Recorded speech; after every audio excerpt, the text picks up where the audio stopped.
Hi everyone. Hi. Hello. It's Jane Tara. And Natalie from Better Eating.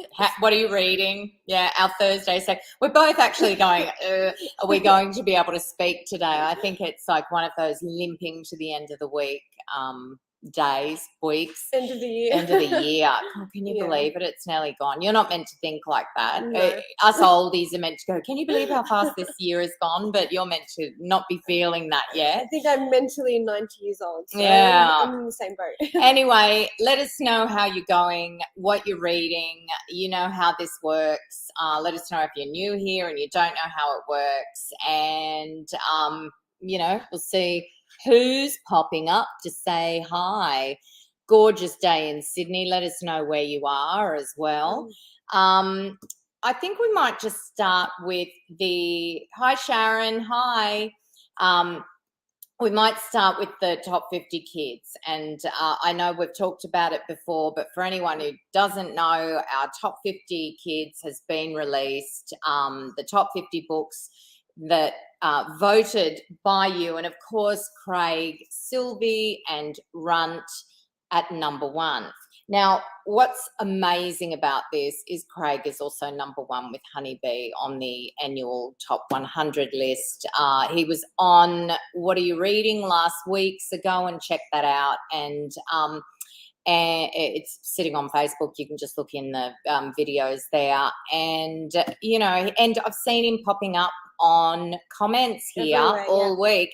So give him a shout out and he might even like your comment or say something to you. But so another couple of the great titles, of course, no top 50 kids without JK on it. And this one, which I loved this. I read it to my kids all the time. Are We There Yet by Alison Lester. That was a very popular one. What else was on the top? Well, I've just got some classics here which always make our list and have made the list for consecutive years. Lion, the Witch and the Wardrobe, Anne of Green Gables, Enid Blyton, and Magic Faraway Tree. You can never go wrong with these. So, I mean, these are great to introduce to your children, but also they're classics. And if you just want to reread of some of your childhood favourites, that's always a good one. I tried to reread my kids. See, I loved The Faraway Tree. So Enid Blyton, when I was a kid, I would reread them like dozens and dozens and dozens of times. And then I went to read them to my kids when they were young and they didn't want to, and it's a shame. It was a shame, but at the same time, as I started and they kind of went, oh yeah, we're not interested in Saucepan Man and whatever. I'm like, what? I was actually kind of pleased that I got to kind of keep them as my own treasured memories without sort of them changing over time. Yeah. So, so let us know what your favorite childhood book was and if it's on the top 50. But now, speaking of JK, I have to show you this. I've just got to lift it.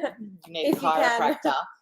Okay, so Robert Galbraith, of course, she writes under for her famous crime series, the Strike series, and this is The Running Grave. It's number 7 in the series. It is to adults what Harry Potter is to kids. I mean, people wait for these books to come out and they're weighty and like her Harry Potter series, it's structured over a whole series, which is just, she is masterful at the way she plots things and still has that kind of character development in each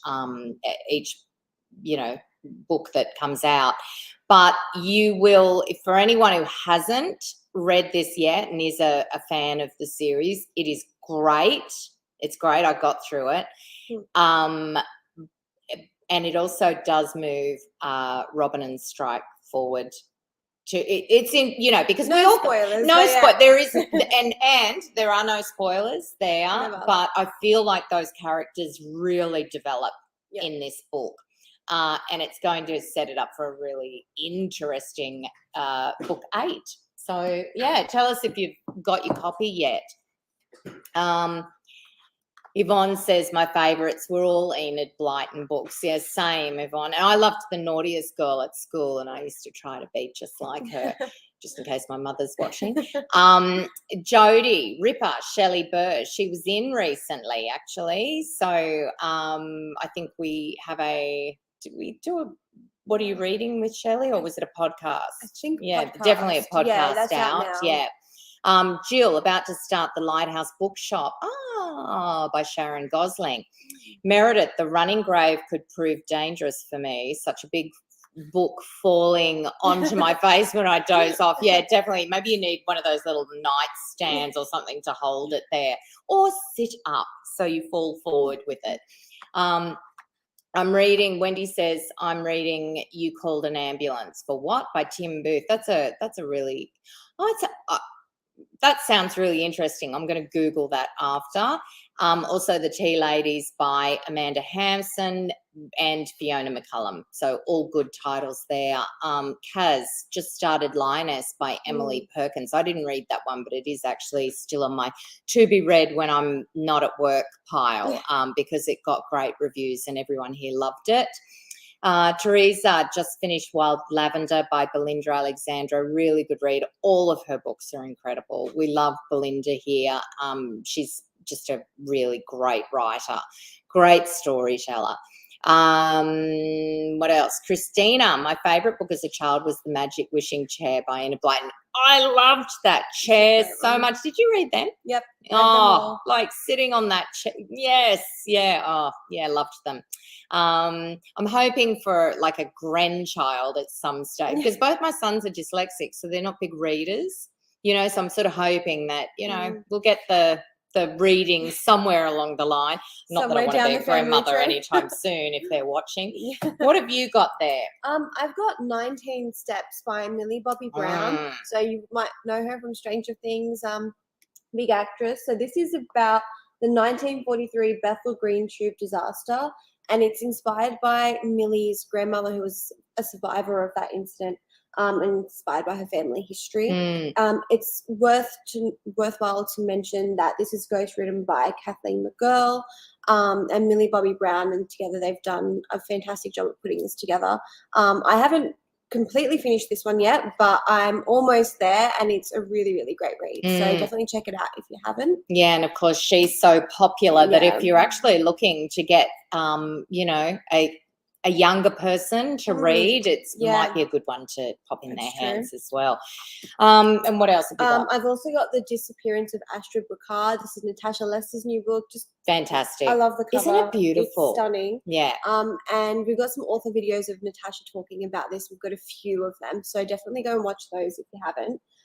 But it follows fashion legend Astrid Bricard, who goes missing in 1973. It follows 3 generations of women who try and solve the mystery, and there are 3 timelines instead of 2 in this one. 1923, 1923, 1970, and the present day.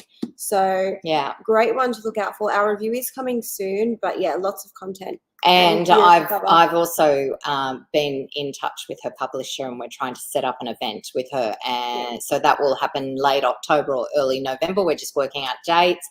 So, and I know a lot of you love her. So, watch out for it. Now, talking about events, if you missed our Crime Writers event with Dave Warner, Karen Herbert, and David Wish Wilson, Dave Warner, it's still on there. You can watch that, but we've also turned the audio into a podcast that we will be releasing, and we'll release it in the next week. So we'll keep you updated on that. But it's a really great conversation just with 3 fantastic Australian crime writers about their careers and their work and, how they got to where they are today. So if you're interested in that, check out the video or wait for the podcast, or go and buy their books and support them. What else have we got? Talking about events, Lismore. Okay, so we have a wonderful event coming up in Lismore. It's When Love Comes to Town. We went to Tamworth. We're now coming to Lismore. And look at that guy. Isn't he a spunk? So we're taking 3 fabulous authors to Lismore, and on the 26th of October. It's at the link's down there, and you can go through and check out the event. But I just want to say that we're actually, in partnership with a flood recovery group up there through the Rotary Association of Ballina Lismore. And, we're sort of drawing attention to some of the work that they do. And I've just popped a couple of photos here you'll be interested to see, and we'll be sharing more with this later. But these are these great flat pack houses that they've been building, because people might not realise that from the floods that were up there, we don't think about them anymore. But in the Northern Rivers, there are still people who are living in tents. And this fantastic group has been shipping these flat pack houses in, and then to Australian standards, setting the houses up. And people, often families, are moving into them. And this next photo, there's another photo there, love the pod. And that is from a little girl who now lives in one of the pods and has a home. Wow. So I'll stop there, because otherwise I get really emotional looking at that. And but it is a great what a great initiative. It's a great initiative, and we're going to be sharing more information about that. But we're certainly drawing attention to it by going up to Lismore, because people still are struggling up there after the floods, and we're coming into another season where who knows, what will be happening this season, but it's very hot and dry now. Okay, so what else have we got? I'm going to talk about Trisha Stringer, because of course you all love Trisha Stringer. I love her, and this one combines two of my great loves, Trisha Stringer's storytelling and train travel. And this is set on the Ghan, and it is about a woman who has a couture business in Sydney, who has, seamstresses and a small team who works for her and have worked for her for a long time. And she feels like to sort of build a bit of, people have lost enthusiasm for their jobs. So she takes them for a trip together, and it's perfect. She does female characters so well. She does relationships so well. It's filled with everything that we usually love in a Trisha Stringer book. It is perfect for a weekend read. So my advice is grab that one and curl up with it on the weekend. What else have you got? I want to share The Opposite of Success. This is a fantastic book by a debut author. She's an Australian debut author, Eleanor Elliott Thomas. So that's a name to look out for. It's about a very relatable protagonist who is struggling to juggle it all. It's funny, painfully real, and a great Australian read. So yeah, it's a cool cover, actually. Cover. Yeah. Yep, love it. So check that one out. Very good. Okay, Kate says I've fallen a bit behind on Robert Galbraith books. Just show you the cover of that one again. I still haven't read the one before. You can tend to do that with these, but, we have summer reading coming up, the summer holidays. And if you have any time off over the holidays, you can curl up with the last one and then get to this one. Tanya says, hi, Jane and Natalie. I've just started reading The Money Club by Fiona Lowe. She is so great. Love her. Looking forward to reading Trisha Stringer's new book. I know a lot of you are. Thanks, Tanya. I'm sort of having problems bringing up some of the comments. I'll just go to this and go back. Anyway, here we go.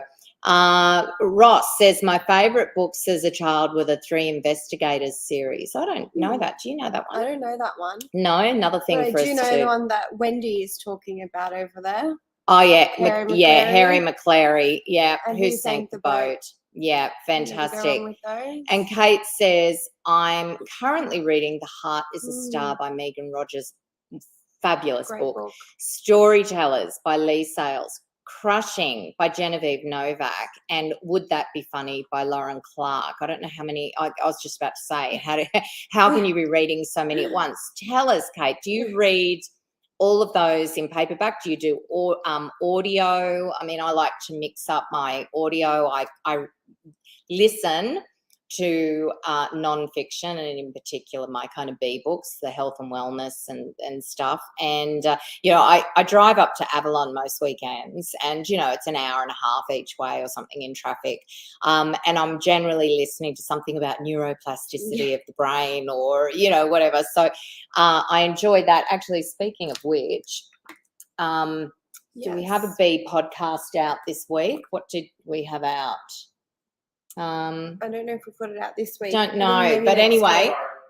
Tara, I'll yes. bring that in. Yeah, but this, I've just spoken to Penny Moody talking about B podcasts and listening to audio. I like to listen to nonfiction in audio, and I listened to this in audio, and then got Penny in for a podcast, and that will be released next week. But it's called The Joy Thief, which I think is an excellent title, and it's about living with OCD. And this is Mental Health Awareness Month, and I really recommend this book to anyone who is suffering from OCD or knows someone who is, because it's a great, and I know someone who is, so I really learned a lot from reading this book. It's been able to clarify some things for me, and it's just so well written. She was interesting, so that will come out next week. Speaking of podcasts, we've got 2 that are out at the moment. We've got both award winners. We've got Mariah Sweetman, author of Robert Runs, and we've got Zeno Sorter, My Strange Shrinking Parents, which won, I think, the CBCA Book of the Year. Fantastic books, both of them, and great conversations with Cheryl. So definitely go and listen to those. She absolutely loved both of them. Oh, yeah. But I've got to say, is this the most beautiful picture book ever? It's stunning. And there's so much to say about it for a picture book. It's fantastic. It is, like, it's honestly, if you're starting to think about Christmas shopping, and I hate the fact that we are, straight up, I've just solved all of your problems for any young children. Go check out our review if you haven't. It's a fantastic one. Definitely look at that. Kate says, I have one as an audio, one upstairs by my bed, one downstairs on the table, and one in my bag. Wow. You are a legend. You are a committed reader. That's fantastic. I love it. Sometimes I listen to a CD book in the car too. Wow. I love that so much. Reggie, currently reading the latest Anne Cleeves, The Raging Storm, a page turner. Very good. Lana's reading The Bookbinder of Jericho, which of course we all love, Pip. And Michael, regards from Michael Solomon in Melbourne. Cheers. Cheers to you.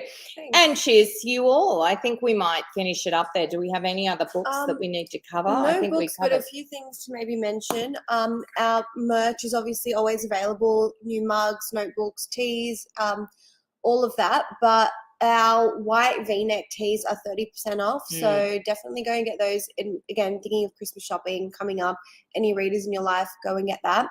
With the white neck, the white V-neck tee. I can't speak today. I'm like totally dyslexic.